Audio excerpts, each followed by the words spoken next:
இத மெயினா வந்துட்டு ஸ்கிப் பண்ணாம பாருங்க. ஏன்னா, இந்த மாரி விஷயம் உங்க வீட்டு பொண்ணுக்கும் நடக்கலாம், என் வீட்டு பொண்ணுக்கும் நடக்கலாம். அதே மாரி எதிர்காலத்தில வர பொண்ணுங்களுக்கும் நடக்கலாம். இது எதிர்காலத்தில ஸ்டாப் பண்ணணும். அதுக்காக தான் இத மெயினா நம்ம வந்து இந்த வீடியோ வந்து மேக் பண்றோம். அதனால ஸ்கிப் பண்ணாம பாருங்க. அதாவது அந்த பொண்ணு வந்து வாய்ஸ் நோட்டு போட்டு இறந்த விஷயம் எல்லாத்துக்குமே தெரியும். ஆனாலும் கவினோட குடும்பத்தார்கள் அந்த 3 பேரும் வந்து அக்யூஸ்டு அப்படின்னு சொல்லி அரெஸ்ட் பண்ணாலும், இதை வந்து பெயில் கேட்டு இதுக்கப்புறம் வாக்குவாதம் பண்ணுறாங்க.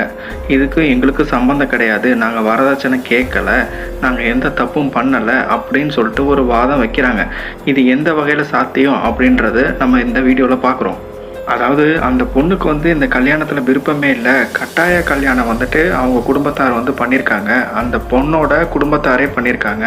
அதனால் இதில் அவங்க தான் வந்து கிரிமினலு, அவங்க தான் வந்து சட்டத்தின் ரீதியில் வந்து தப்பு பண்ணவங்க அப்படின்ற வாக்குவாதத்தை வைக்கிறாங்க. 3 வருஷத்துக்கு முன்னாடியே அவங்க அம்மா கூட சண்டை போட்டு அந்த மன வருத்தத்தில் ஆல்ரெடி ஒரு சூசைட் அட்டெம்ப்ட் பண்ணியிருக்காங்க. இதில் அவங்க அக்கம் பக்கத்தினர்கிட்ட விசாரிச்சிங்கன்னா அது தெரியும்.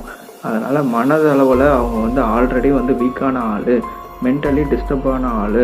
அதனால் வந்துட்டு அவங்க வந்து 2வது தடவை முயற்சி பண்ணியிருக்காங்க. இது வந்து கட்டாய கல்யாணம் பண்ணியிருக்காங்கன்ற பட்சத்தில் அவங்க பேரண்ட்ஸ் சார்பாக கொடுத்த ஒரு தொந்தரவுனால திரும்பியும் அவங்க வந்துட்டு சூசைட் அட்டெண்ட் பண்ணியிருக்காங்க அப்படின்ற ஒரு வாக்குவாதத்தை வைக்கிறாங்க. ஆனால் இதெல்லாம் வந்து யதார்த்தத்தில் எப்படி ஒத்துக்க முடியும் அப்படின்ற மாதிரி ஜட்ஜு கேட்குறாங்க. என்னன்னா எதுக்காகனா நம்ம காமன் பீப்புள் நம்மளே யோசிக்கிறோம். ஏன்னா வந்துட்டு யாருமே வந்துட்டு ஒரு மென்டலாக வந்துட்டு எல்லா நேரமும் வந்து ஸ்ட்ராங்காக இருக்கணும்னு அவசியம் கிடையாது. எல்லாத்துக்கும் ஒரு காலகட்டத்தில் ஒரு டிப்ரெஷன் நிறைய வரும். சில பேர் வந்துட்டு நிறைய பேர் வந்துட்டு சூசைட் அட்டெண்ட் பண்ணுற ட்ரை பண்ணியிருக்காங்க. ஏன் நானே வந்துட்டு நிறைய பேரே வந்துட்டு ஒரு நேரம் வந்துட்டு ரொம்ப வீக்கான நேரம் வந்துட்டு சூசைட் அட்டெண்ட் பண்ணலாமா அப்படின்ற மாதிரி யோசிச்சிருப்போம். அந்த நேரம் வந்து தாண்டி வந்துடுவோம் சில பேர். இது வந்து அக்கம் பக்கத்தினர் தெரிஞ்சிருக்கு, அதை வந்து ஒரு சாட்சியாக எடுத்துகிட்டு இவங்க வந்துட்டு 2வது தடவை முயற்சி பண்ணதும் அவங்க அம்மா அப்பாவோட ப்ரெஷர் தான் அப்படின்னு கொண்டு போகிறது தப்பான விஷயம். ஏன்னா 2-3 வருஷத்துக்கு முன்னாடி நடந்த விஷயம். இது கடைசி 1 வருஷமாக நல்லா தான் இருந்திருக்காங்க. அவங்க மேரேஜ் வீடியோலலாம் நல்லா சிரித்து பேசியிருக்காங்க, நல்லா ஸ்ட்ராங்காக தான் இருக்காங்க, நல்லா பாசிட்டிவாக தான் இருந்திருக்காங்க.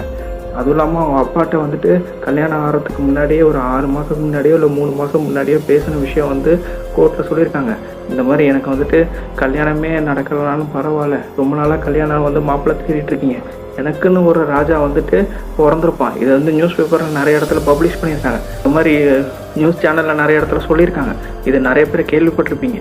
இந்த மாதிரி அவங்க வந்துட்டு ராஜா வந்திருப்பாங்க, அந்த ராஜா எங்கேயோ அலைஞ்சிட்ருக்காரு, எனக்காக கண்டிப்பாக வருவாங்கன்னு அவ்வளோ தூரம் பாசிட்டிவாக சொல்லியிருக்காங்க அவங்க அப்பாட்ட. அப்படிப்பட்ட பொண்ணு, பாசிட்டிவாக இருக்கிற பொண்ணு ஏதோ ஒரு காலகட்டத்தில் ஏதோ ஒரு காரணத்துக்காக சூசைட் அட்டன் பண்ணாங்கன்னு சொல்லிட்டு அதே காரணத்துக்காக தான் வந்து திரும்பியும் வந்து அட்டன் பண்ணுவாங்க அப்படின்றது. அதுவும் கல்யாணம் ஆகி கொஞ்ச நாள்லே அதுக்கப்புறம் வந்துட்டு வாய்ஸ் நோட்டு வேறு இருக்குது. வாய்ஸ் நோட்டு என்ன இருக்குது, இந்த மாதிரி வரதட்சணை கொடுமை சம்மந்தமாக தான் வாய்ஸ் நோட்டே போட்டிருக்காங்க. இந்த மாதிரி அவங்க அப்பாவுக்கு வந்து பர்சனலாக அனுப்பியிருக்காங்க. அப்படியும் பட்சத்தில் எப்படி இந்த மாதிரி ஒரு வாதத்தை வந்து எடுத்து பெயில் தர முடியும் அப்படின்னு சொல்லிட்டு நல்ல வேலை ஜட்ஜு யோசிச்சிருக்காங்க. அதுக்கான காரணத்துக்காக ஜட்ஜு வந்துட்டு பெயில் தர முடியாது அப்படின்ற மாதிரி சொல்லிட்டாங்க. இருந்தாலும் பெயில் கிடச்சிருக்கு. இதுக்கப்புறமா எப்படி வாக்குவாதம் பண்ணியிருக்காங்க, எந்த மாதிரி வாதங்கள் வச்சுருக்காங்க அப்படின்றத நம்ம இந்த வீடியோவில் பார்ப்போம். நம்ம 2வது விஷயமா சொல்ல வேண்டியது ஆர்டிஓன்னு ஒன்று இருக்குங்க. இந்த மாதிரி வரதட்சணை கொடுமையினால் வந்துட்டு யாராவது வந்து இறந்துருக்காங்கன்னு தெரிஞ்சால் அவங்களே தலையிட்டு அவங்களே கேஸ் ஃபைல் பண்ணி அவங்க குடும்பத்துக்கு ஒரு நியாயம் வாங்கி கொடுக்கறது தான் இவங்க வேலையே. ஆனால் இவங்களோட ரூல்ஸ் என்னென்னா 7 வருஷத்துக்குள்ளார ஏதோ ஒரு வகையில் அவங்க வந்துட்டு சூசைட் அட்டன் பண்ணியிருக்காங்க, இறந்துட்டாங்கன்ற பட்சத்தில் இது கண்டிப்பாக வரதட்சணை கொடுமையாக இருக்கலாம் அப்படின்னு சொல்லிட்டு அதுக்கான விசாரணையை பண்ணி எப்படியாவது ஒரு நியாயத்தை வாங்கி கொடுக்கணும் தான் இவங்க வேலையே. அப்படிப்பட்ட ஒரு ஆர்டிஓ டிபார்ட்மெண்ட்டு இந்த இதில் தலையிட்டு இந்த மாதிரி இவங்க வந்து ஒரு ஆடியோ வந்து அவங்க அப்பா வந்து சப்மிட் பண்ணுறாரு கோர்ட்டில். என்னன்னு இருக்குது அந்த ஆடியோவில், இந்த மாதிரி எனக்கு வந்துட்டு நகை வந்து நீங்கள் போடுறேன்னு சொன்னது மிச்சம் மீதி போடுறேன்னு சொல்கிறது சீக்கிரம் போட்டுருங்க, என்னை நிறையா கொடுமைப்படுத்துகிறாங்க, என்னை ரொம்ப கஷ்டப்படுத்துகிறாங்க அப்படின்னு சொல்லி அவங்க பொண்ணு வந்துட்டு வாக்குமூலமாக சொன்ன விஷயம் ஆல்ரெடி ஆடியோவாக வந்து கோர்ட்டில் வந்து சப்மிட் பண்ணிட்டாங்க. அந்த ஆடியோ என்ன பண்ணணும், அந்த ஆடியோ வந்து இது உண்மைத்தன்மை இருக்கா, இந்த மாதிரி இந்த ஆடியோ உண்மையா அப்படின்னு சொல்லிட்டு விசாரித்து கொடுக்கணும். அதுக்காக மும்பையில் ஃபாரன்சிக் டீம்னு வச்சுருக்காங்க. ஃபாரன்சிக் டீம் என்னென்னா, இந்த ஆடியோ வந்து அவங்க குரலில் தான் பேசியிருக்கா, அவங்க தான் அனுப்பியிருக்காங்களா, இல்லை ஏஐயோட தொழில்நுட்பம் வச்சு இவங்க வந்துட்டு மாற்றிருக்காங்களா, இதில் ஏதோ தில்லுமுள்ளு நடந்திருக்கா அப்படின்னு சொல்லிட்டு விசாரித்து சொல்லணும். ஆனால் இந்த ஆடியோ சப்மிட் பண்ணியே பல காலம் ஆயிடுச்சு. இன்னமும் அதை வந்து ஆராய்ச்சி பண்ணி சொல்கிறேன்னு காலை இழுத்துக்கிட்டே போகிறாங்க. இது ஏன் காலை இழுத்துட்டு போகிறாங்க அப்படின்ற மாதிரி நல்லா நோண்டி பார்த்தா, கவின் குடும்பத்தாரோட தாத்தா வந்து பொலிட்டிக்கலாக ஒரு பெரிய ஆள், அவங்களோட இன்ஃப்ளூயன்ஸ் இருக்கும் அப்படின்ற மாதிரி.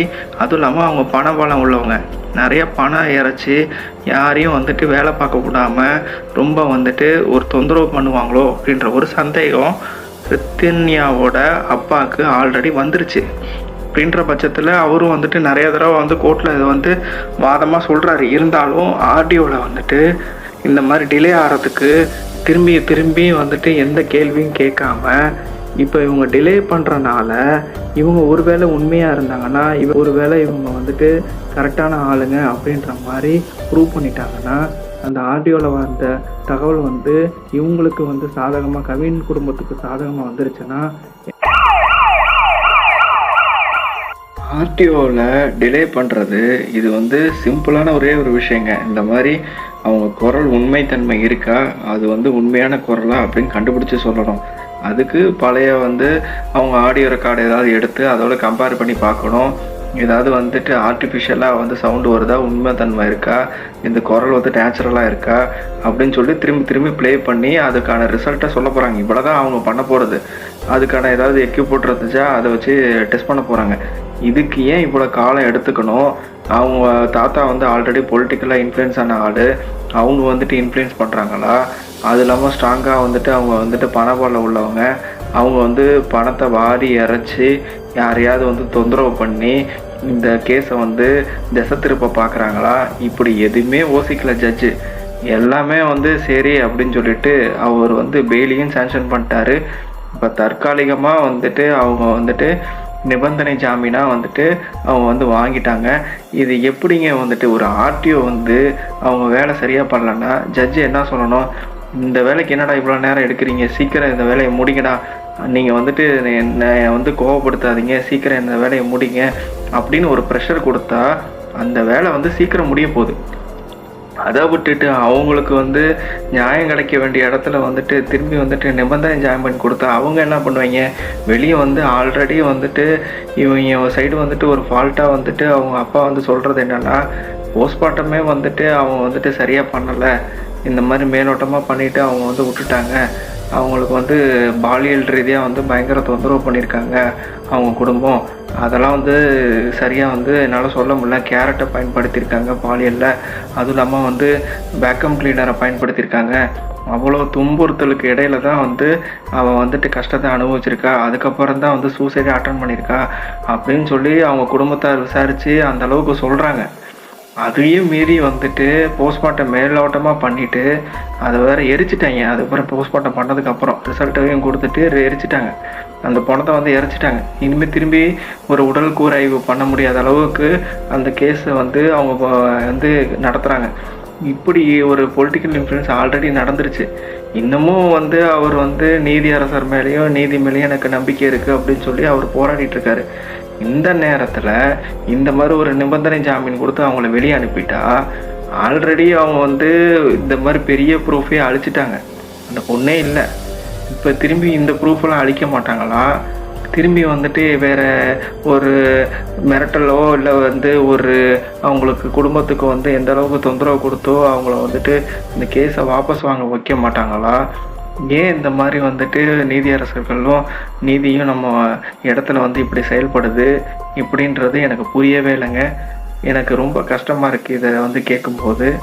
இதுக்கு முன்னாடியும் வந்துட்டு ஆர்டிஓவில் வந்துட்டு எந்த ஒரு ஆராய்ச்சியும் பண்ணாமல் வரதட்சணை எதுவுமே வந்து அவங்க சைடு வந்துட்டு கொடுமை பண்ணலை, எந்த ஒரு வரதட்சணை கொடுமையும் நடக்கலை அப்படின்னு சொல்லிட்டு ஒரு ரிப்போர்ட்டாகவே சப்மிட் பண்ணியிருக்காங்க, எந்த ஒரு ஆராய்ச்சி பண்ணாமலே.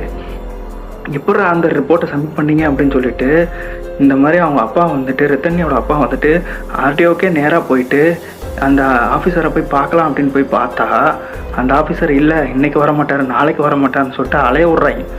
இதையும் வந்துட்டு கோர்ட்டில் சொல்கிறாங்க. இந்த மாதிரி அவங்க பாட்டு சொல்லிட்டு போயிட்டாங்க, திரும்பி போய் பார்க்கலான்னு சொன்னாலும் பார்க்க விட மாட்டேங்கிறாங்க அப்படின்ற மாதிரி. சரி, இந்த ஆடியோ ரிப்போர்ட்டாவது திரும்பி சீக்கிரம் கொடுப்பாங்களான்னு பார்த்தா இவ்வளோ நாள் எடுத்துகிட்டு வந்துட்டு அதே வந்து கவின் குடும்பத்துக்கு சாதகமாக்கிட்டாங்க. இவ்வளோ தூரம் நடந்ததுக்கப்புறம் எப்படி இது ஜஸ்டிஸ் கிடைக்கும் அப்படின்னு யாருக்குமே நம்பிக்கை வராது. ஆனால் கிடைக்குங்க. நீங்களும் நானும் இதை பற்றி நிறைய பேச ஆரம்பிக்கணும்.